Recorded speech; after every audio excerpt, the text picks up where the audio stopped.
the show. If this is your first time with us, welcome to the show. We got a live and juicy one for you today. Christian, how have you been? You been good? Yeah, been working hard.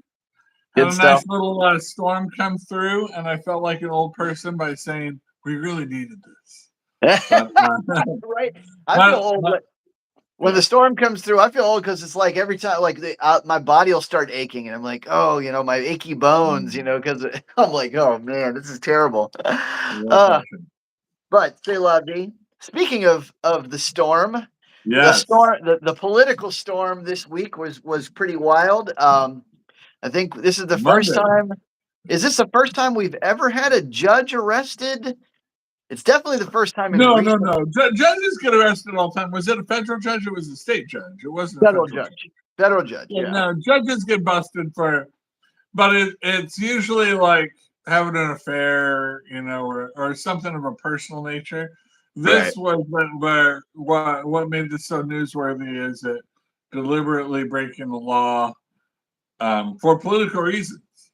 Right. A politically motivated crime. Right. Which made this judges are human. They usually try to be a little more exemplary and have them for us to elevate them to that position, but they are capable. But this was brazen, and this deserves extra scrutiny and discussion. Yeah, absolutely. We're going to talk about that today. We're going to talk about one of the big things I wanted to talk about today, were all the media labels that are usually thrown around at leadership, specifically about President Trump and his administration, because he gets a special place in our heart. And emotional labels, I'll note. Yeah. Yes, all of them are obviously like the labels like fascist and dictator and authoritarian. Man, I got to cut myself apparently. Nazi. Nazi, right? Hitler, autocrat. Autocrat, yeah. Works.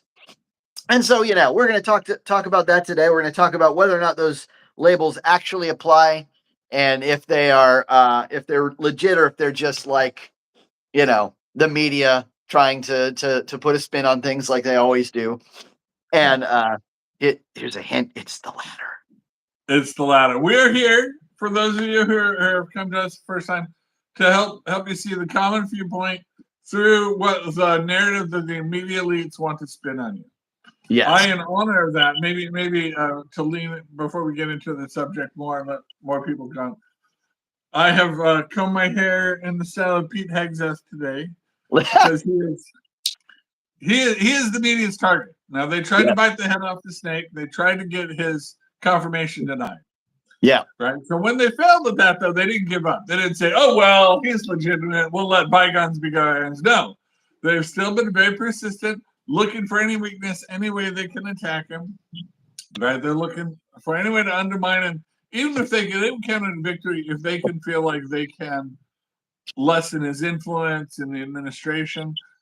And here's the big thing. They oppose ideologically what Hegseth wants to do to our military, right? Which is make us more fighting ready by getting rid of some of the woke initiatives that shouldn't really be, right? That only make fighting men worse, right? I.e., paying for all this transgenderism attracts transgender people. It's not what we want to be doing. It drives away, it repels the type of fighting men that we want.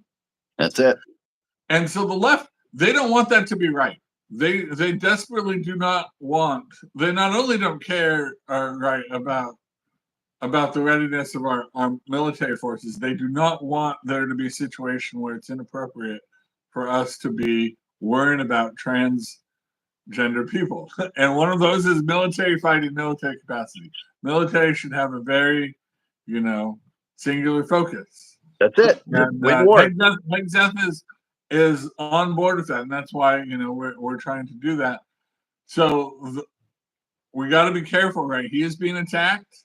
The media are doing this, and this is not a new attack. This is just new tactics that they could use after they failed to get his. So let's be wise on that, not be taken in by their spin. Trump still stands with them, even though they would like to spin any kind of story with no facts at all to say that he's Trump is annoyed with them or whatever like that. Right. Yeah. Did you see? He went out and he went on offense this week. Basically said, "Look, this is it. I'm just, there's gonna be no more BS, no more climate drama, no more electric tanks, no more any of this. Just all we got to do is win wars, and that's all that an army is for. That's it. That's all that a standing military is for. We don't need anything else from them. We don't need political statements. We don't need them being like activists. All we need is for them when we get in trouble, when we need them to do something for us operationally. That's it. And it should be that simple. And honestly, that kind of climate, it goes in line with kind of what we want to talk about today with the labels that are placed on Trump is, especially in the command structure of like the military, there really isn't supposed to be all this like dissent, right? One of the funny things I heard Scott Jennings say the other, not too long ago is people are talking about it's like, well, they're using Doge to like tear apart the government, so now they can't oppose Trump. And he's like, why would they oppose him? He's the head of that government. Like, why would they oppose him? It makes no sense. And it's the same thing in the military. It's like there's not supposed to be all this like wishy-washy. When a commander says, "I want you to advance on that hill and take that hill," you don't say, "Well, let's debate this first. Let's think about it. Like, what are all the pros and cons?" No, you just take the daggone hill. I mean, and to be fair, that's why the military recruits when you're young, when you're, a little bit more impressionable and, you're ready to just take the hill instead of like old and seasoned and you're ready to like, overthink. Now, let me think about it. What is the likelihood that Nietzsche's running up there is going to do any good? Right? What if taking that hill, what if we run over a coconut and destroy the coconut population in the air? Yeah. Like, oh my goodness, like it's just crazy. Well, to their credit, I will say that people in America still do look up to people in the military. We think of them as heroes. I mean, that's part of the thing. They stand out there, right? They have the guns pointed at them. They say, "Hey, terrorists, shoot at me. Don't shoot at those civilians." Right? They put themselves out there, and so we accord service people a lot of respect, and they are a symbol of what's best in America. Right? You've been to the Tomb of the Unknown Soldier in DC. It's been a few years for me, but it's just a powerful symbolism of America, right? And so anytime these symbols are sort of revered and have such status, obviously the elites want to co-opt that symbol, of course, for their or corrupt it, right? But lend it to their thing, and so I understand them appreciating the value of that, but we've got to get beyond it. But yes, the attacks on Trump, his ability to be the commander in chief, right, with these emotional attacks there, and people don't really take the time to think about what it means to. They just know they're said in a mean way and they must be bad. Let's deconstruct them a little bit. I think that's what we can. Yeah, like for example, that's one of the key things to think about when you guys hear these words out there, and then I encourage you, the audience to like really do some introspection and think about like the feelings that they conjure when you hear them, because these words a lot of the times they either do or don't describe Trump, but most of the time they don't. Like almost all the time they don't. But even if they did, like the words themselves, they don't mean what people think they mean, right? Like if you were to go look them up, it's like something completely different. But what they hear is like they hear a word like autocrat and or fascist, and the first thing they think of is Nazi. They think Hitler, they think Nazi Germany, and it's got nothing to do with what fascism actually is, right? Fascism is a relationship between businesses and government. It's kind of weird, but it really doesn't have anything to do with like being a Nazi and being a murderer and being like a racist. Like the stuff that you associate with it has nothing to do with what fascism is, right? Now, I'm not a fan of fascism either, but for different reasons, right? Like if you were to go look at the definition and like learn what that style of government and economic system is, it's got nothing to do with what they're trying to make you feel on the inside. And the same thing goes for autocrat. And the truth is, I could go into it and like we could go into, for example, if you want to know what fascism is, go look at Umberto Eco's 14 points, and that's a good place to start. But like, I'll tell you that out of the 14 points, Trump has like 5 of them, maybe like 4.5. And just to put it in context, Biden has like 7 of them, right? Yeah. So like people miss some of this like context in the back, right? And like things like words like authoritarian, for example. Okay, that's, if you go look that word up, it's like almost textbook what a president is supposed to be, right? Someone who's at the top, who doesn't take any crap from anybody else because he's the top dog in the nation, right? Like it's literally it's like oh, authoritarian. You mean one who is in authority? Oh, okay, all right, yeah, this is terrible, right? Like, what are we doing here? Well, yeah, and the big one they've said is that whenever Trump is successful in his policies, or reorganizing the executive, which is his constitutional right, and writing these executive orders, which he had definitely planned for 4 years and how he could get things done, he's labeled a dictator. Yeah. Right. Which, right, it's because we're a republic and a democracy, a dictator is the opposite of that. People Right. It's just a negative sort of name. But Right. he's obviously not acting as a dictator, and let's just deconstruct that. So really, when Aristotle, when he talked about the best type of the best government you could possibly have, do you know what it was? Benevolent dictator. A benevolent dictatorship, right? Because then you don't have all of this bureaucracy, right? When somebody's a good, honest, not trying to enrich themselves, is not corrupt, and a capable person, then just having all power vested in that person is the best form of government, right? Most efficient with that. The problem is, the risk is it can become a tyranny. Yes. Right? And so sometimes they'll call Trump a tyrant when he's successful in getting his policy. Of course. Right. So yeah, when a dictator, right, who answers to nobody or has no other checks and balances on his power, can become a tyrant, right? So Aristotle said it's best to only use dictators sparingly. And we know in history, Rome only used dictators before Caesar in the most extreme times. The most famous being Cincinnatus, if you're familiar with the story of Cincinnatus, who had happened twice in his lifetime. He was called and given the symbol of that, and so to fight off an invasion was a military thing, but it allowed him to have absolute authority. No senators could come up and nobody be like, but what about this? What about this? And you think we invented that type of whiny opposition? That has been around, let me tell you, for thousands of years, right? So they knew to get stuff done in emergency, you had to have a dictator. And they felt like the risk that he would become a tyrant was worth it.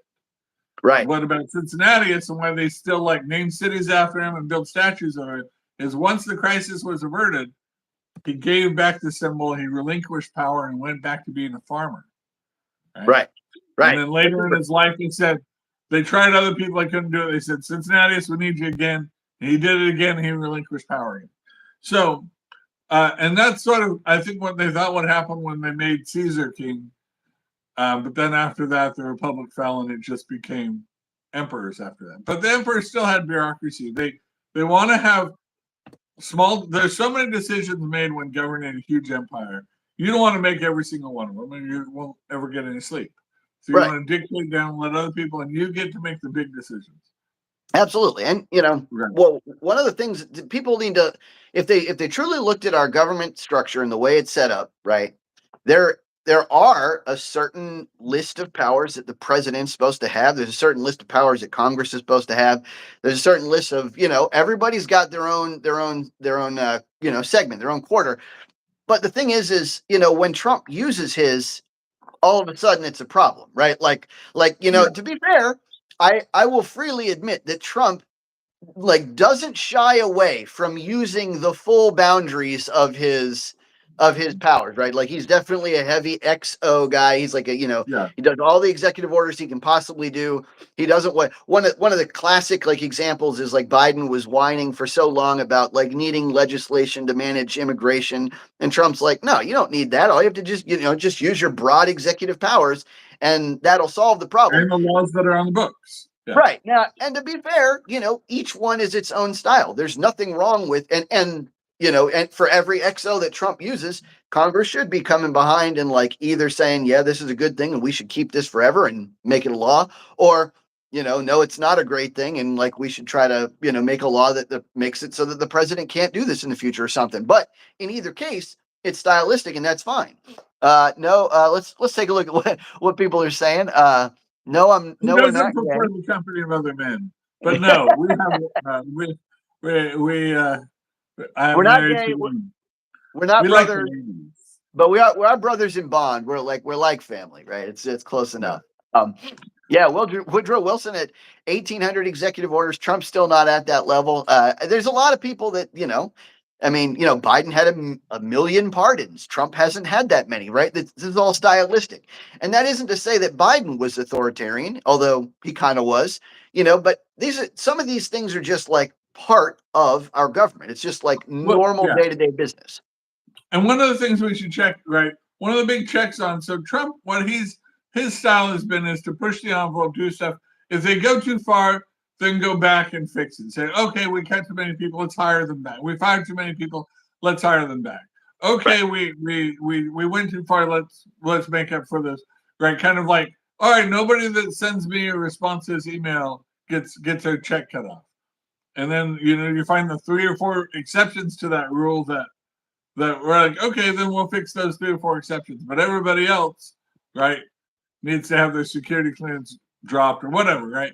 So he definitely, that's his sort of style, is to go a little bit broad and then come back. Now, he does have Congress to check him. He does have judges to check him, right? And Trump's pattern for judges that he appointed when he was president 4 years ago and he's appointing now are conservative judges that see the Constitution as a limiting factor to the government's power. That the government's power is limited, right? And so so he expected there to be judicial pushback, right, on some or judicial review or judicial checks. He didn't expect it to come from just a district level opposing, a whole national plan. So that's the thing that sort of opposed people.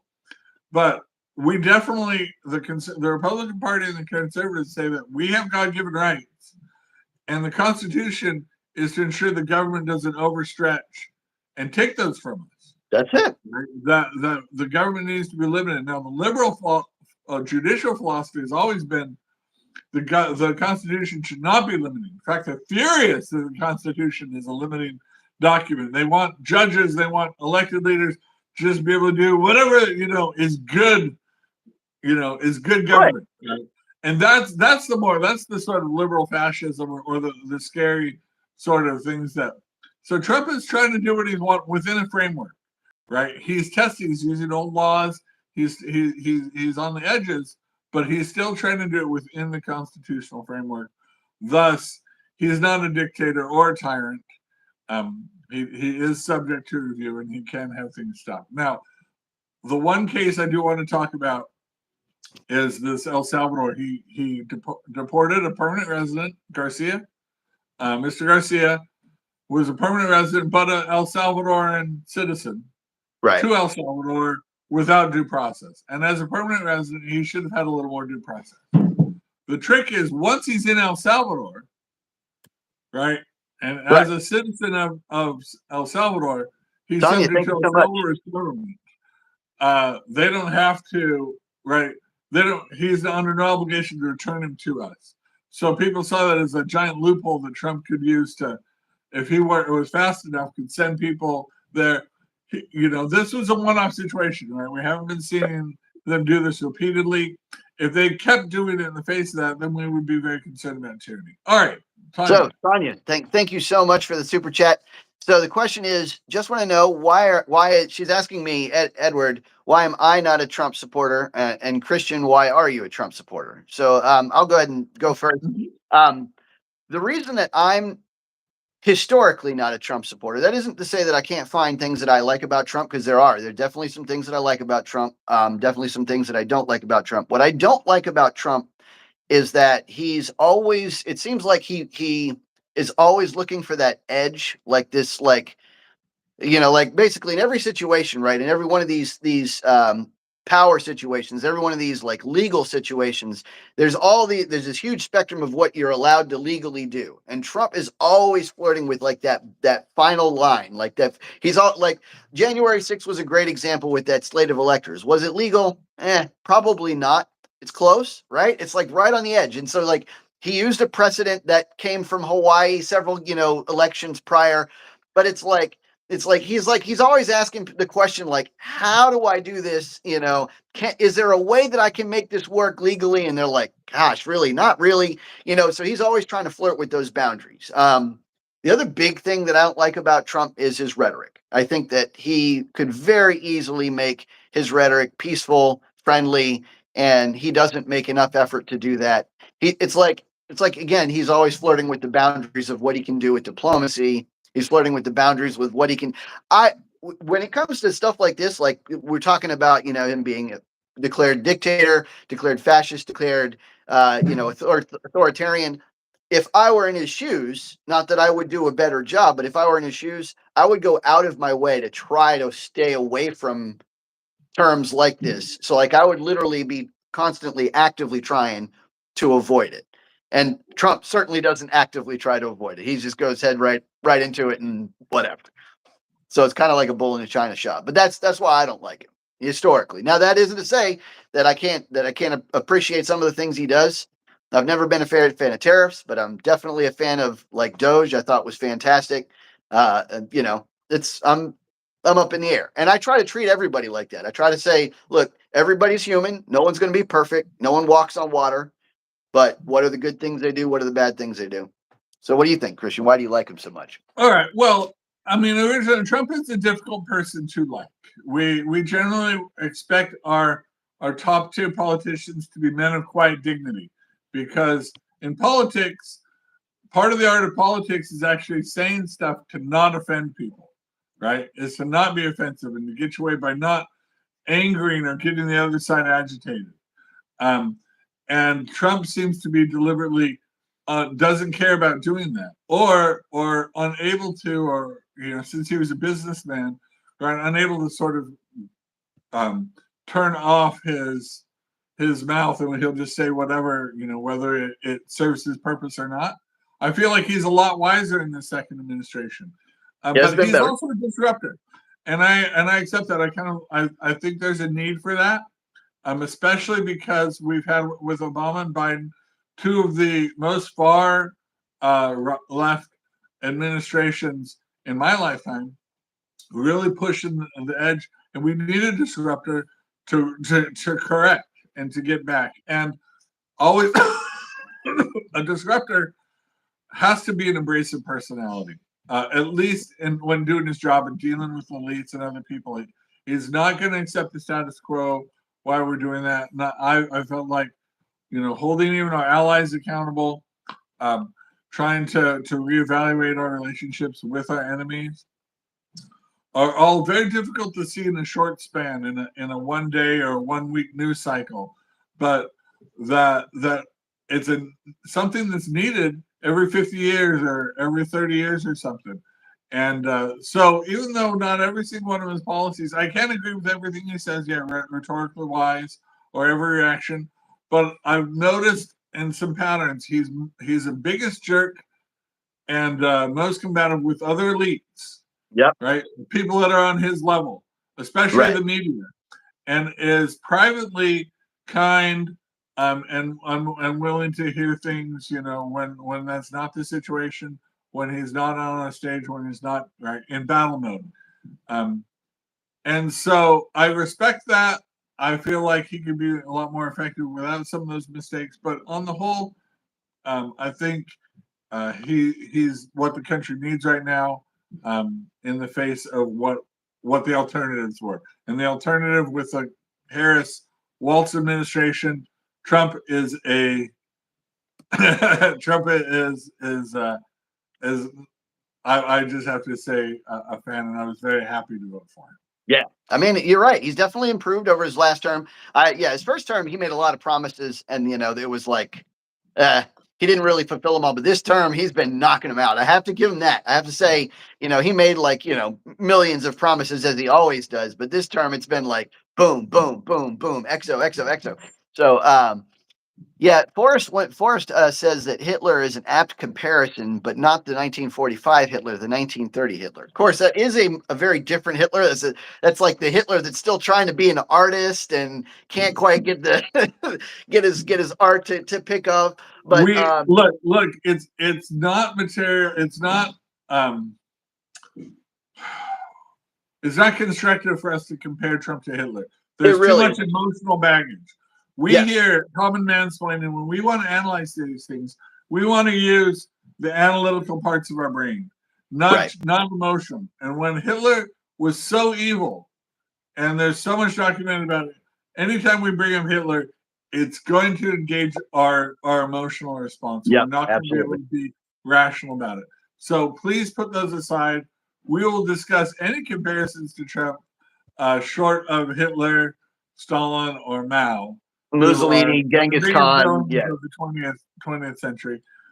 But let's, we can talk about, here's something, a leadership style. But he is still was fairly elected and properly elected, and elections have consequences.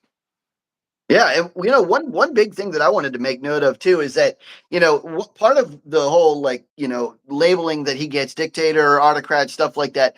It's all based around like one person having like complete power, like one person having like absolute control, which is an impossibility in America anyway. It's like we have just far too many guardrails. Even if he wanted to do that, he couldn't. Like it's just impossible. Now, that having been said, people worry about that one-man show because in theory, nobody can stop him, right?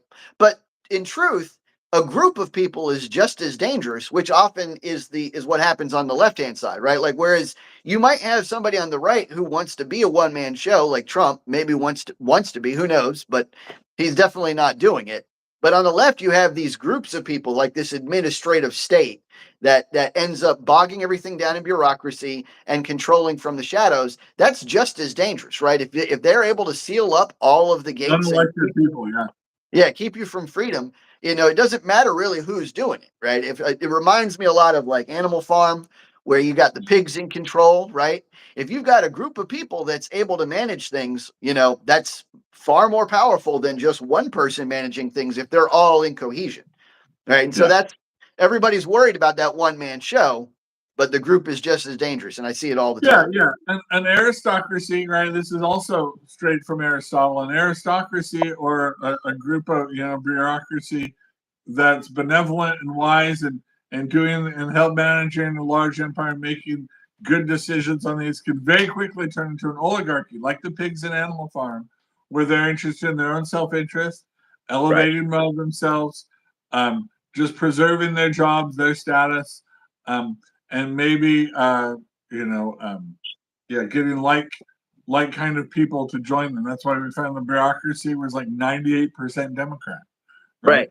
So they would filter out and keep anybody from joining the permanent staff that had any type of conservative or Republican leanings or ideology. Yeah, I mean, anytime, by the way, that's like a red flag, right? If you start digging into something and you see that it's like 98% one side, right? So this is what starts to scare me about academia, right? And don't get me wrong, because I'm not I don't have any a priori bias against academia, but now I think it's like 92% of academia is left leaning. And that's a monopoly. That's like just a powerhouse. And it gets to the point where it's just like it feeds in on itself. It gets to the point where they start like the American Medical Association, it gets to the point where they'll only allow the people that they like in, the people with the right ideas, and then it just feeds in on itself, and then it becomes more and more concentrated. That stuff scares me. That stuff scares me far more than just like one person testing the guardrails of American society. But one of the other things too to keep in mind is the wording that's used in a lot of these hit pieces. Yeah. Because there was recently, I think they did a survey called, what is it called? Bright Line Watch. And basically the survey, they asked a bunch of people, by the way, from academia who are all left leaning already. They asked them, when Trump comes in, is the country moving further toward, authoritarianship or further away from it? Of course, we know what they're going to say, right? Yeah. And then, of course, the headline comes out and it says, America is sliding towards a dictatorship. And it's like, okay. And then when you go in and you actually like dig into the information, it's like we got like a 55 out of 100 with 100 being like the freedom side, like the democracy side, right?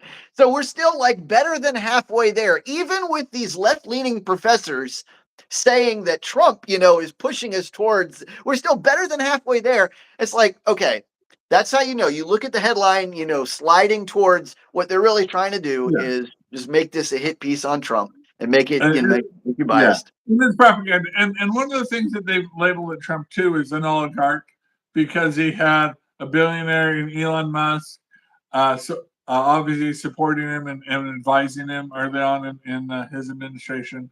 He had the support of Jeff Bezos and the Google founders and Apple CEO Tim Cook at his inauguration. But the real oligarchs are not wealthy people outside who are interested in government and who are advising government or lobbying government. It's actual bureaucrats who actually have the power, who are employed, right? They actually have the power. Those are the ones that can turn to their own self-interest. And that was the one where we found corruption within that. The Doge found corruption within that and sought to strip that. That's when the big complaints, this permanent shadow class of actual oligarchs did not want to have their system uprooted and disrupted, and it needs to. Right. And that's that. So they're calling since Trump was doing that, which it's his constitutional right to remake the executive branch. Yes. Right, but they don't want to lose their jobs, so they're Of course. appealing to the courts and say he shouldn't be allowed to do this when it is 100% constitutionally is authority.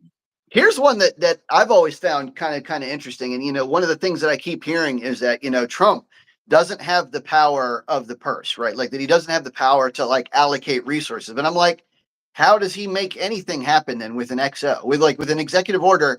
How does he do? Like, what if Trump? What if we get in war, right? Heaven forbid. But what if we get in war and Trump's like, all right, I want you guys to take Taiwan back from China. And then somebody else is like, no, you can't, Mr. President, because you don't have the power to pay for those troops. I'm like, of course he does. Of course he can do whatever he wants in the short term as an emergency or to stop criminal behavior or to do. Now, don't get me wrong. I'll be the first one to tell you that Trump flirts with the boundaries about how much he can do. Right, like he's definitely the guy that's like just trying his hardest to like do everything that he can do personally by himself and then rely on Congress to do their thing and then rely on, and don't get me wrong, like that's a leadership style. Wouldn't be mine, but it is a valid one. And it's one that is within the purviews of the Constitution as written. Now, some of those maybe should be changed, right? Some of the things that, maybe, I don't know. I'm not happy with the way that he has worked out the deportation of like that one guy, right? That was a huge error, in my opinion. Let's see. JC says the executive branch does not have the power of the purse. Right. See, this is what I hear from the left often. So then, JC, here's my challenge to you. If we get in war, what does the president do? Nothing, because he doesn't have the power to declare war, right? Like, if we get into an emergency situation and we see that the president has specific issues that he needs to address because there's an ongoing criminal activity, and there were many, many, many of these ongoing criminal activities that Doge uncovered, why wouldn't we be able to halt it immediately from the executive branch? Now, I get that after a certain amount of time, you might need to rely on Congress to come back in and shore it up or to make the final decision. If it's a court type of thing, the court might have to come in and shore it up. But the president has the ability to do anything that is within his executive order purview. I mean, well, just this is the sensitive thing, right? So Congress writes the budgets, and they do, right? And so you can operate within that budget, but it's the Department of Treasury, which is an executive branch and subject to the president's oversight, that actually pays the bills, that actually sends out the checks. And so even if Congress says, all right, we budget this money to do that, if the Treasury doesn't send it out, it doesn't happen. And yeah, in the short term, right, military action can happen, but for anything long term, Congress is the one that has to declare war, and then they have to pass budgets to fund that war, right?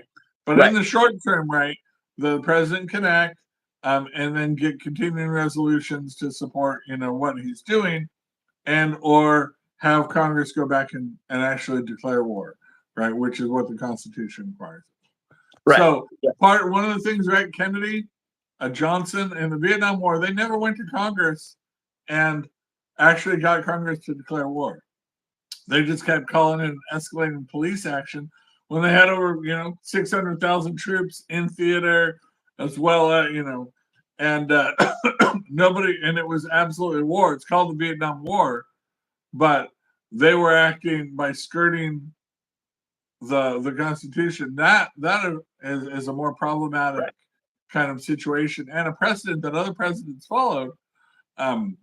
Largely, right, even Biden, right, and Obama didn't take it to Congress to declare any war, just use the military whenever he felt like it was appropriate. So this is something so certainly we could have more checks against the president's military power initially, but not on, he is the commander in chief, right?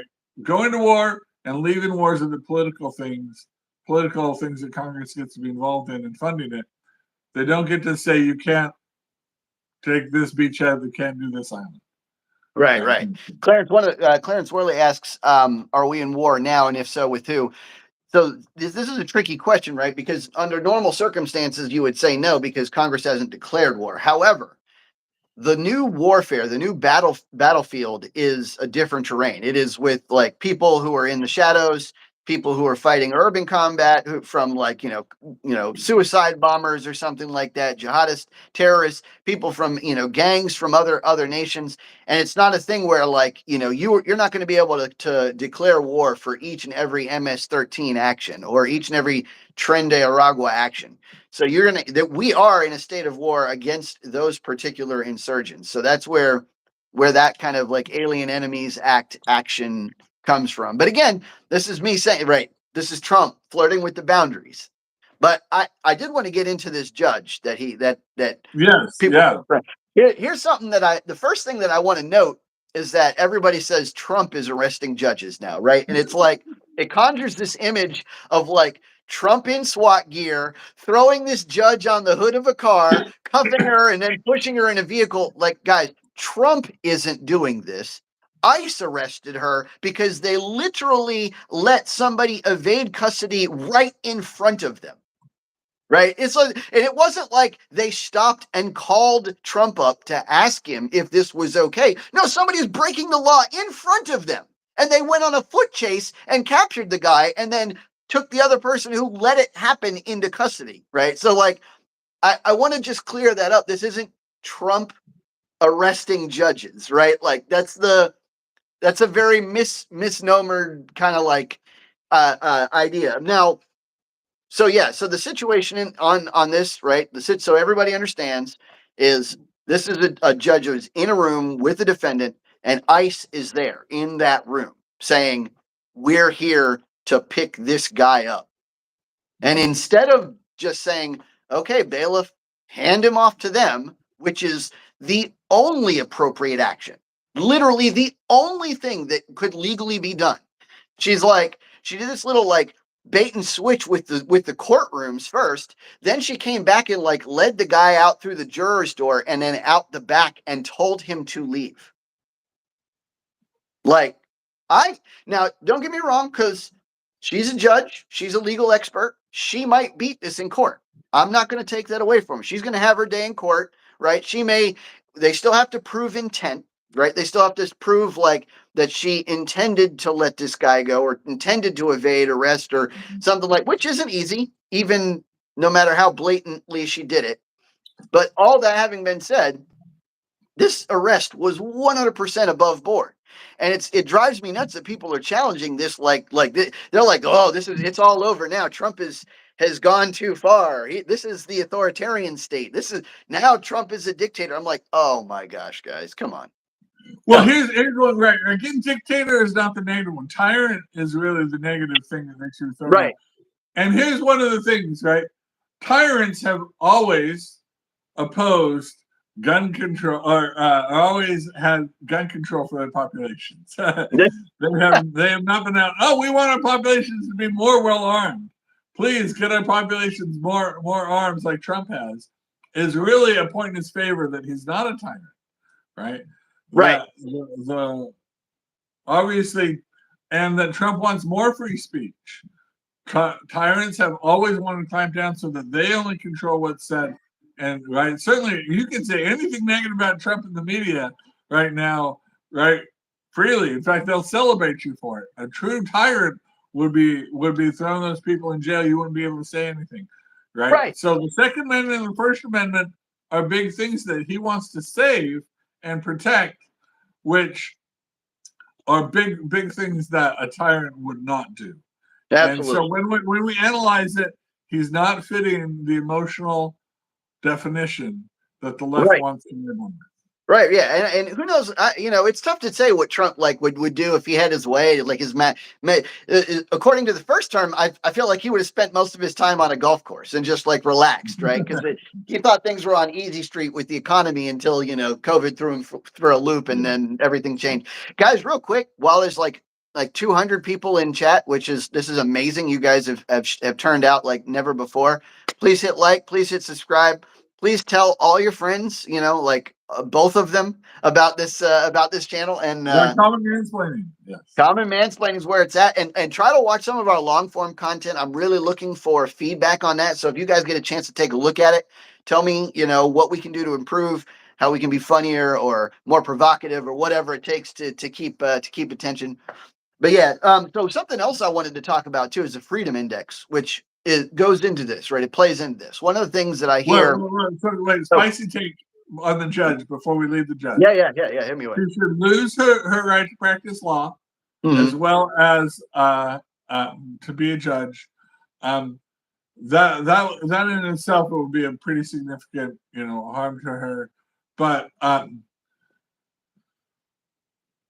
the activism, I'm wondering to see if she sets up a GoFundMe and how many people start sending her money, i.e. Right. Yeah, that'd be funny. She'll actually come out to the better with this, probably, right? That's like the new thing. It's like, commit some small. Please do not do this. Please, this is not advice, but. Somebody asked how much money have taxpayers paid to fund Trump's golfing? That's a great question. Probably quite a bit, but you know what? It's negligible compared to the real budget. I heard somebody saying like Trump was taking all his vacations. Like it's a weekend. Everybody gets a weekend. If he wants to golf on a weekend, like we're paying for his time 24/7. You know how much American president makes? Like $400,000, which is right now like. And he makes. He makes and nothing. He's not even taking that salary because he's not even taking it. And not only that, when you're a president and you're this is how he did business, right? He would be on the golf course, wheeling and dealing, talking to people, delegating and stuff like that. That's how you can do business. You can do plenty of work when you're on the golf course. And when you're a president and you're standing, you're awake. I'm sure you're getting information all day long. You're making decisions all day long. Unlike if you're like on a beach asleep all day long.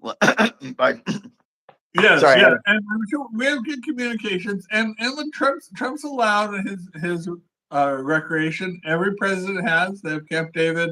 They have these things, right? Trump has put in. He's put in the work. He's put in the time. In fact, those who are anti-Trump should be hoping that he's taking time away, that he's not governing, because they don't really want him making decisions. Tanya, thank you so much. Tanya, you are amazing. Tanya said, keep it up, guys. Just keep being yourselves. But here's a question. How do you think Trump is making America great again? Wow. Yeah. Great question. So this is one that splits the sides again, right? Because the left will say something to the effect of, when were we ever great, right? Like, because the left has this very specific and very difficult to achieve version of great, right? It usually has something to do with like perfect income equality, perfect asset equality. And so if you look back in America's history, you're right. We will never have achieved that in our history. We'll never achieve that in the rest of our future either. Right. But we've So, still been great. Greatness is not perfection. Though, right. like Michelle Obama was really famous in saying in her during that first campaign was the first time she'd ever been proud of her country was because they were supporting Barack Obama. Like, you know, First time that's a ever. bridge Right. too far, right? That she felt like America was finally like living up to America by voting for Barack Obama, right? So obviously, I think one of the big things when people look at the good old days, right? I think one of the big things is they feel like things were more honest. People could give their word, right? They weren't always worried about scams or getting ripped off all the time. And they harken back to that kind of time. There is a time where America didn't have to have manufacturing. And I think that's one of the things that Trump wants to make America great. One is he sees DEI initiatives and the far radical social agenda of the left as weakening America culturally and weakening our economy, right? There are four ways to actually make money, right? You grow it, Right. agriculture, you mine it, dig it up out of the ground, manufacture it, right? Is the big one in finance, is the quasi one. But the manufacturing is a source of real wealth. He felt like there were that making some Right. institutional changes to strengthen manufacturing in America would help make America great again, but also culturally by finally having somebody stand up and say, the emperor has no clothes. Men are not women, and the Now, government cannot make it so. right. Yeah. Now, I will say, like, in to the left's credit, there are definitely things that we are doing better now than we did in the past, right? For example, we had slavery for a long time. After that, we had Jim Crow for a long time. After that, we had redlining and, bad banking practices. There was a lot of bad stuff in our past, right? That isn't to say that we were perfect at any point in time, nor will we ever be. But the things that the people are looking for is that manufacturing, like dominance, the having a military that's like not just better than everybody else, but like miles and miles better than everybody else, which we, knock on wood, I believe still have to this day, but we're losing it. It's slowly drifting away. China's catching up. So those are the things that we want to recover. Having that like the ability for a family unit to still be the chief political unit. I think that's a key one, right? Because back in the day, it was, the family it wasn't the individual that was the key political unit. It was the family that was the unit. And so like back in the day, there was a lot of like families that stayed together, that marriages that lasted. And then as a consequence, and the studies bear this out, when you have a two-parent household that stays together, the kids grow up to be healthier, happier on average, go through college more, get better jobs on average, like boom, boom, boom, boom, boom. Now that isn't to say that it can't happen elsewhere, right? There's always exceptions and stuff, but those are the things that I think people are like they're reminiscing for. They're like, if only we could get back to that. There was kind of like, as Christian would call it, the what is it, the social morality, the group morality.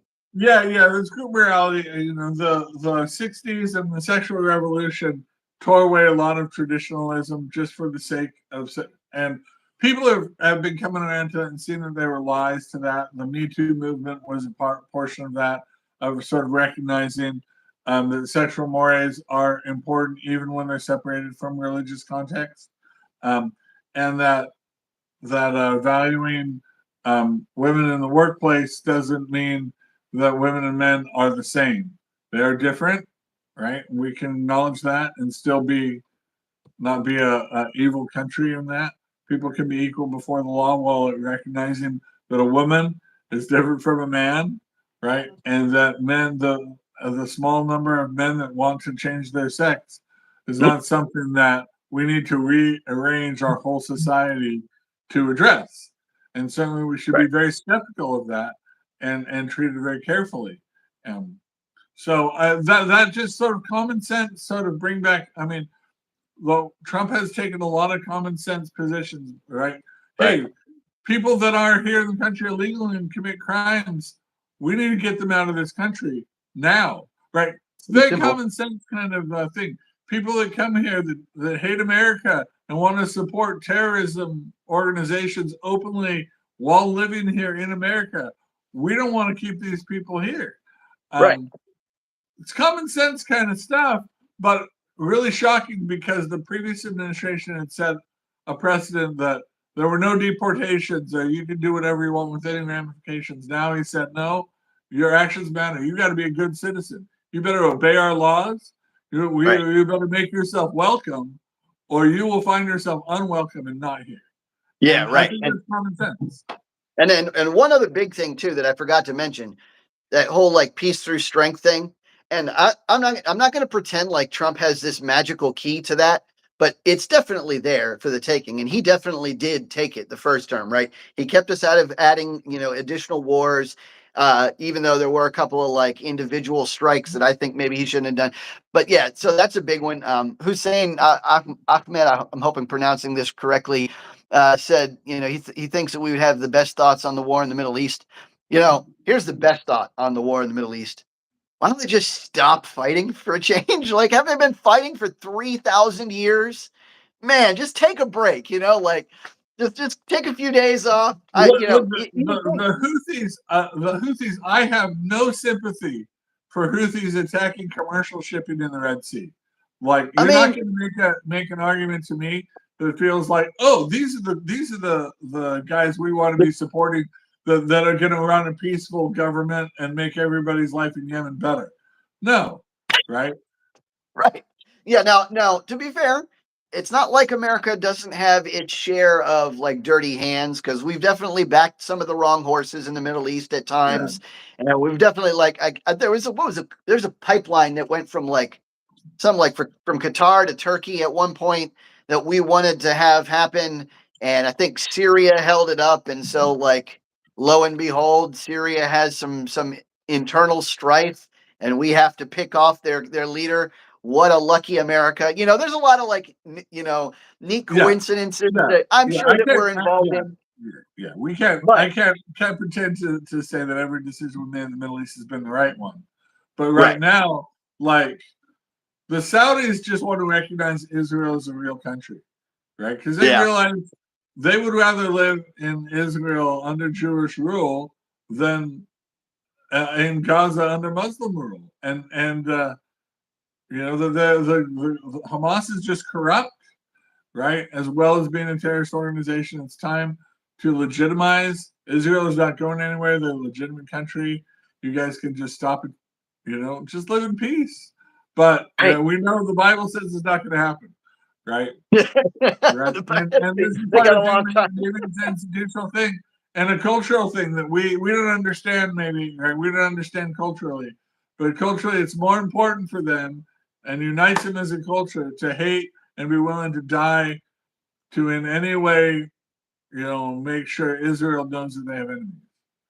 So Snail King says, this is a good comment. And these are valid talking points. What is most important, though, the attacks on the Constitution, prime example being the banning of AP from the White House or Abrego Garcia. So, yeah, Abrego Garcia, we kind of discussed a little bit earlier. I want to talk about this banning AP from the White House, right? It's important to note.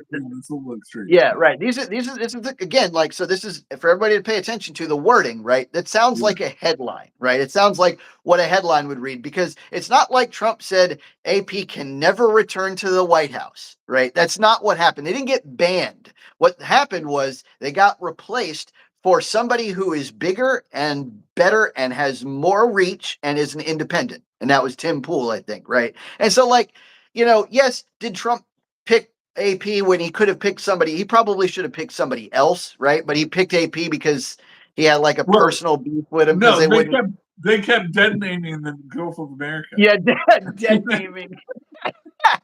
Dead named the Gulf of America. But yeah, so he have a kind of personal vendetta with him? Yeah, and was that an example of Trump being like a whiny baby? In my opinion, yes. I think that's Trump being fickle. Yeah, but it's within his purview to be petty.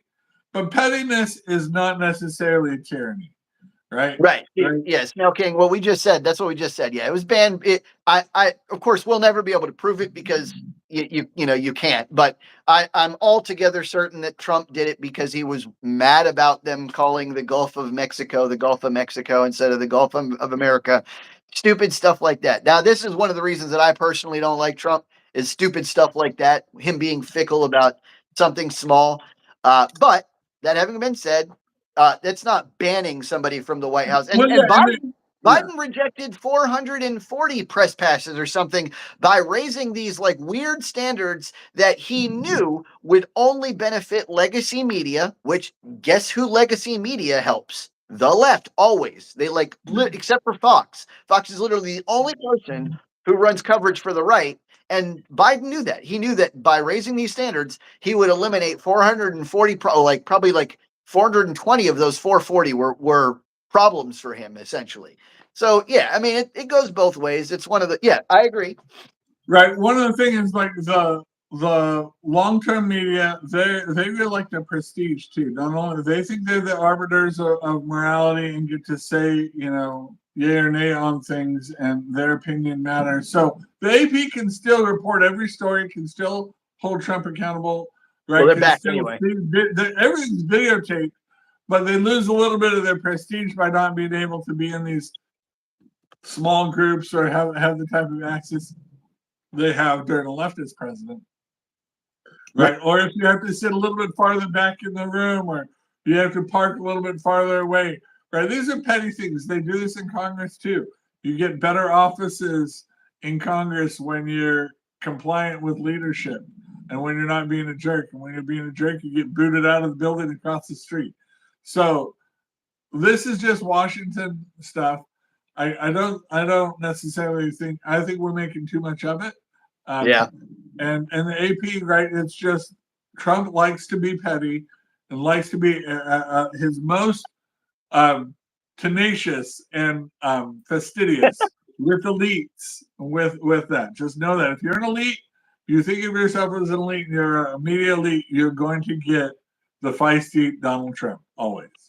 Right. Oh, so yeah, I did want to touch base on the Freedom Index, right? So one of the things to consider when you're talking about Trump being a dictator or Trump being an autocrat or Trump being a blah, blah, blah, blah, blah, and America being this like authoritarian regime that doesn't follow the rule of law, it's important to note that we're still very, very high on the Freedom Index. And honestly, we should be higher. I think we're 17th or something, tied with UK, but in truth, we have freedoms that they don't have. So like a lot of this has to do with income disparity and stuff like that, which really isn't like a government's fault, so to speak, but it can be addressed by the government. But yeah, like for example, like we have freedom of speech that a lot of the nations that are above us in the Freedom Index don't have. We have freedoms of right to bear arms and stuff like that. All these freedoms that they don't have that we have. I think we should be even higher than that. I don't understand why, but even so, even with that biased take, we're still like way up in the ranks. Like out of how many nations are there? There's like a billion or something like that. And so, yeah, I mean, yeah. But yeah, we can always be more free, and that's the thing. We'd hope that by the end of Trump's administration, we'll be a little bit more free than we are now. Free from the IRS would be amazing. Yeah, golly.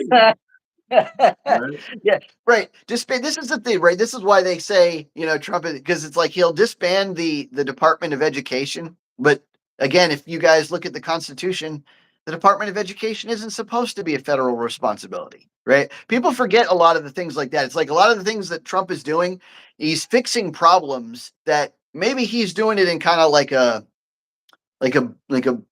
bull in a china shop way because he has so much to do, right? He's got so many things to fix, and it like these deportations. I mean, how many people did we let in during Biden's reign? Like 9 million or some outrageous number. The only way to address that is to do it quickly and to make sure it happens fast. Let's see. Christ was non-ascetic, by the way. He Say again? feasted and lived in. Somebody said that Christ starved, so that anyway. Oh, We're getting a Alex. lot of comments now. We haven't been able to read them all. If you really want us, we'll take a second here to read through some of them. If you really want our attention and guarantee something that we will react to, we do have super chats. Tanya has showed you how to do that. We're going to take a second to read some of the comments and see if there's a question we want to respond to. Yep.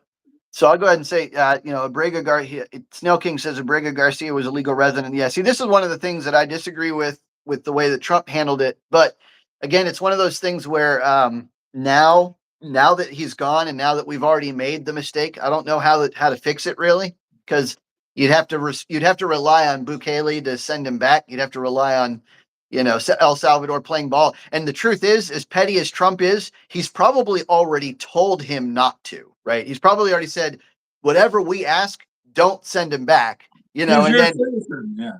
Yeah, and now when we ask, of course he's gonna be like, no, you can't have him back. I'm not gonna smuggle him in. So that's a game that they're playing at that level. But yeah, he should never have gone in the first place. But it's an isolated incident. And the truth is, it wasn't a mistake that we deported him. It was just a mistake that he went to that specific country, right?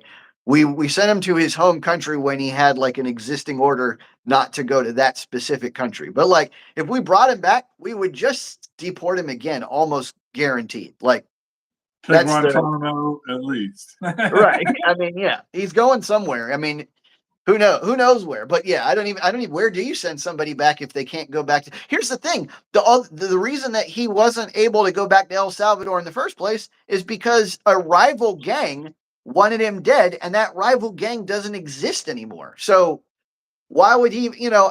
It's just a mess. The whole thing is a mess. You see, when yeah, I think for the most part, Trump has tried, and the board to enforce the border and send a message that if you're going to come here and you're not going to go through a customs office, tell us your name, why you're here, and who you are, then you're going to be treated with suspicion. We'll be very suspect of why you're here. And we've seen illegal crossings drop 97%. And so just getting that message out will decrease the number of deportations he has to do. But he really would like, and this is propaganda for him. He would like all the media attention on this, even for mistakes, because it gets out the message, free advertising, that illegal criminals are not welcome here and will be dealt with harshly. And so fewer of them are coming. And we're not rolling out the welcome mat. And really, we welcome legal immigration as much as our cities and our communities can handle. Yeah. Right? And it's just when we're being overwhelmed, we just have to say, like, look, we don't mean to be xenophobic or racist, right? I love immigrants, people from all over the countries. I grew up in Southern California in a very diverse, had lots of close friends, neighbors, people I worshiped with in church who were recent immigrants and refugees from wars. But it's just when you get overwhelmed by the numbers, it's common sense just to say we need to slow this down for a little bit and let us catch our breath and take care of the people that are here and want to be here, that want to live here peaceably, and let's get them in a place where they can do that. Right. Yeah. Now, yeah, guys, just so you've heard the official official Edward Palantonio common man position. I love immigration. 100% love immigration as long as it's legal. As long as it's legal, that's a huge boon to the country. A huge boon. I think there's nothing that'll grow us faster, than as long as they're coming in legally and attempting to assimilate the culture of America, attempting to actually integrate. Now, if they come in and they don't like us, that seems like counterproductive, right? If you're coming in just to like for example, that guy, what is it, Mahmoud Khalil or whatever, who came in, got a permanent residence, but meanwhile he's like death to America and stuff like that. Come on, just if you don't like it here, you don't have to be here. Nobody's making you here. Whatever. But no, just for immigrant, I love immigrants. I want as many legal immigrants to come as we can manage. Now there is a cost to it, right? It's not like it's free, right? They come in, people they're gonna cost money. They're gonna take medical resources. They're gonna the whole nine. and so we have to do it in stages. We can't we can't Joe Biden We it can't have and take unlimited. We can't have open borders, right? right. And I know this, right? This is, I've told Edward this, but for those of you first time, one of my experiences, I traveled to India for work about 10 years ago. When I came back, I went through a very intense security check to make sure all of my documents, I was a U.S. citizen, my passport, my other IDs were all checked, my bags were thoroughly checked, everything Right. that I was, my $100 worth of souvenirs were checked. I fly to London.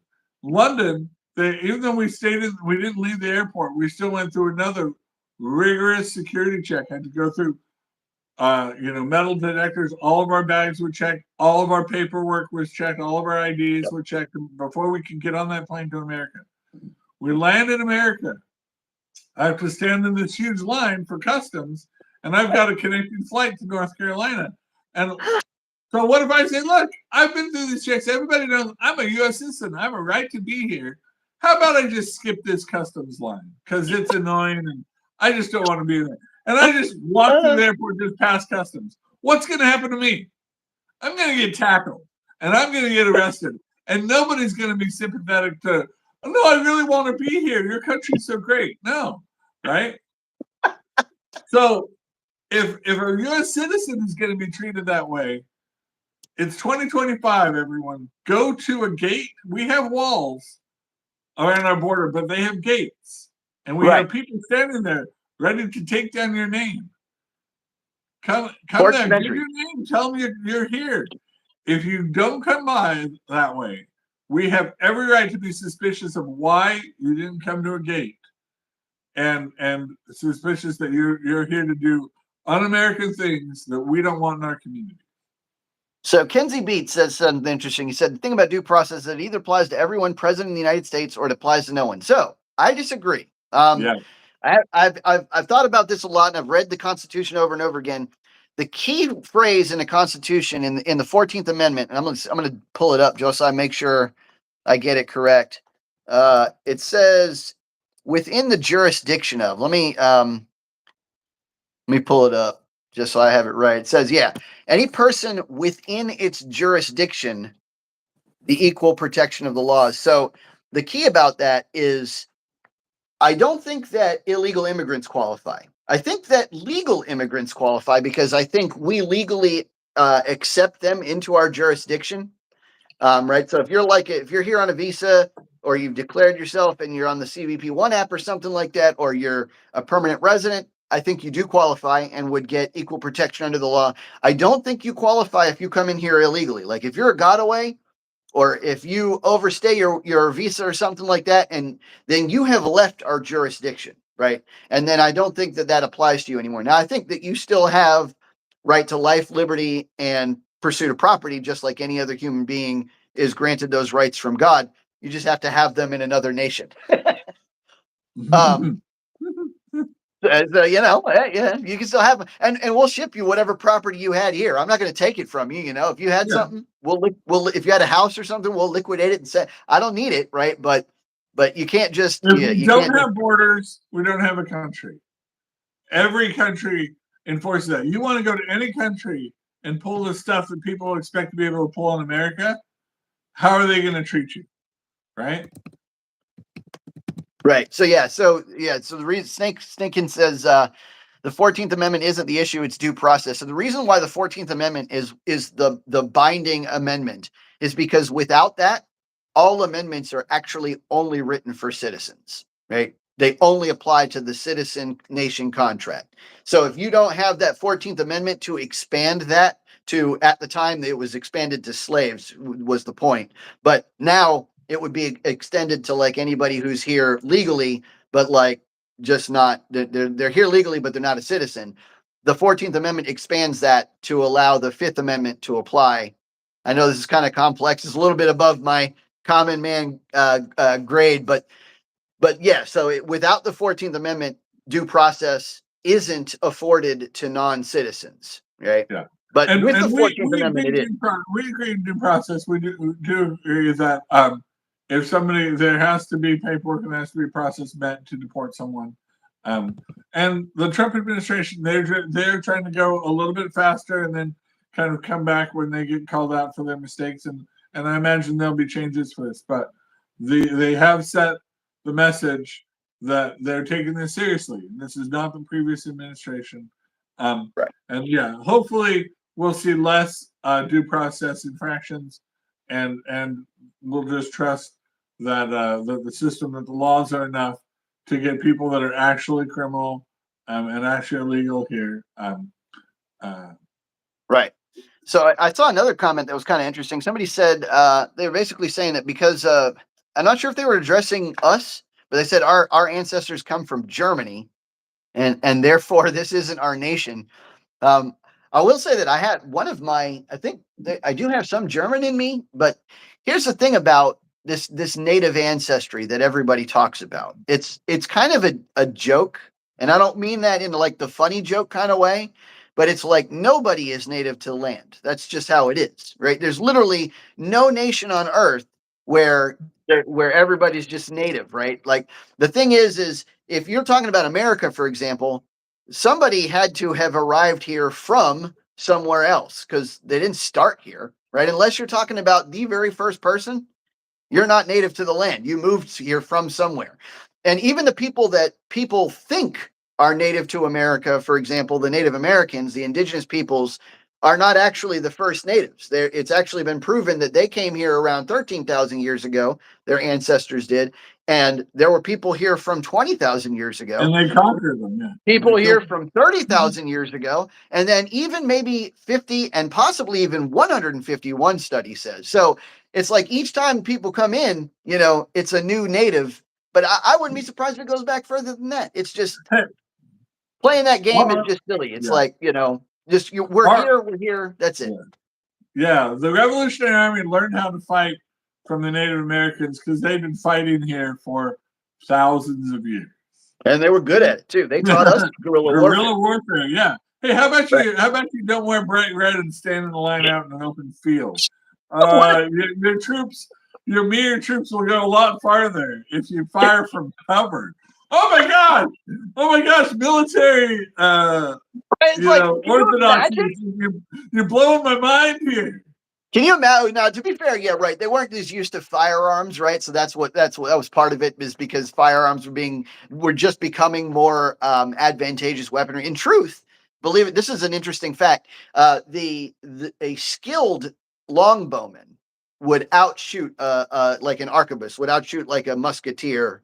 With a long gun. A skilled person could. Now, but it takes so much more, training and time and effort to be that good at it. But yeah, those guys could be like, whap, whap, whap. They could start like shooting arrows at such a rate of fire that like it was usually about 3-1.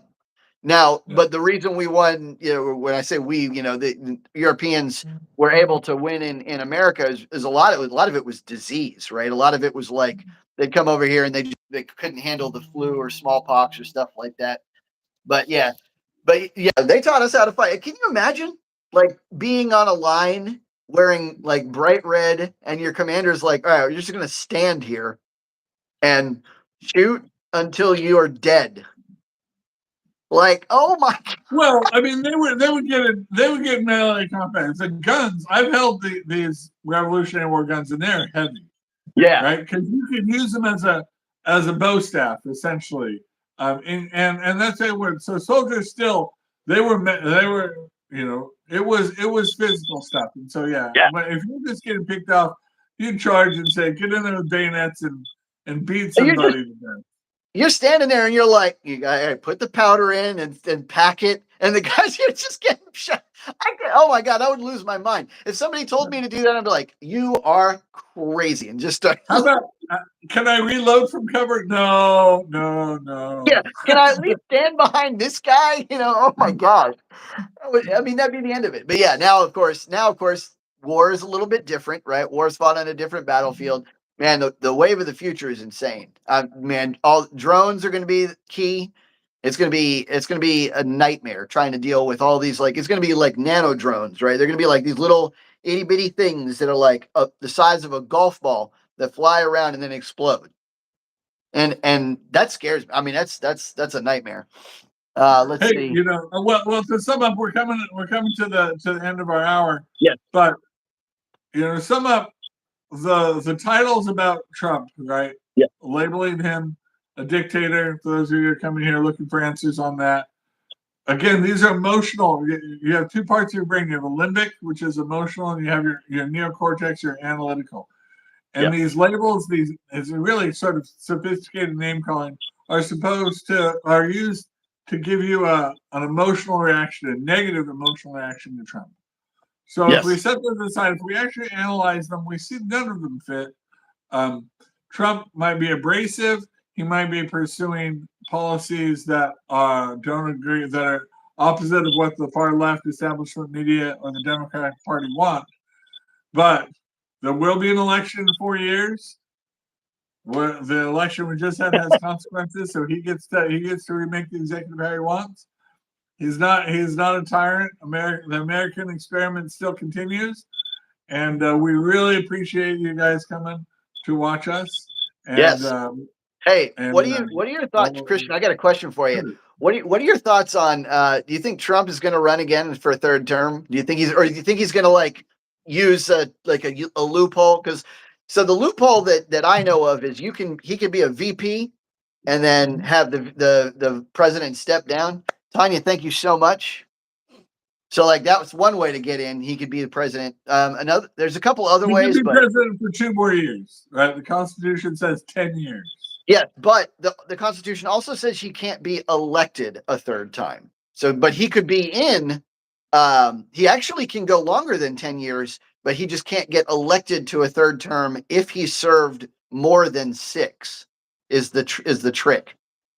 So it's actually kind of complicated, but he can be president again. He could be president forever until he dies. But he could just never be elected as president again. He'd have to be elected as VP or Secretary of State or something, or Speaker.